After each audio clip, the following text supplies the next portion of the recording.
Hello అండి. వైజాగ్ సైతాలో ఉన్న black print cottons ఇవి. మన ఓన్ మ్యానుఫ్యాక్చరింగ్ ఇవంతా కూడా. అంటే మనం ఒక యూనిట్‌తో టై అప్ అయ్యి చేయించినయి. With cotton dupattas and chiffon dupattas. నేను చాలా సార్లు ఆల్రెడీ వీడియోలు కూడా చేసున్నా అండి.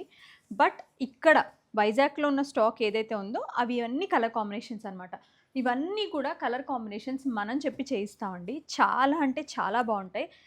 ప్రతి కలర్ కాంబినేషన్ డిజైన్ కూడా ముందే ఒక ఆల్మోస్ట్ లైక్ 3-4 మంత్స్ ప్రాసెస్ ఇదంతా కూడా. ఏది పడితే అది చేయించకుండా దట్టు మీకు ఒక యూనిట్ ప్రైస్‌లో. ఎవరైతే యూనిట్ దగ్గర హోల్‌సేల్ మ్యానుఫ్యాక్చరర్ ఇస్తారో అదే ప్రైస్‌కి మనం సహితాలో ఇస్తున్నాం. లాస్ట్ ఇయర్ మనకి చాలా మంచి రెస్పాన్స్ వచ్చింది. సో, దాని కంటిన్యూషన్ ఈ ఇయర్ కూడా చాలా మంచి రెస్పాన్స్ వచ్చింది. బట్ ఇక్కడున్న కలెక్షన్ చూయిస్తే మీరెవరైనా ఇక్కడ స్టోర్‌కొచ్చి తీసుకోవడానికి ఫ్రీగా ఉంటుందని చెప్పి నేను చూపిస్తున్నా ఇవన్నీ. చాలా మంచి కలర్ కాంబినేషన్స్ అండి. కోటా దుపట్టాస్ అయితే 1395, షిఫాన్ దుపట్టాస్ అయితే 1295. అది సేమ్ ప్రైస్ లాస్ట్ ఇయర్ లాగానే.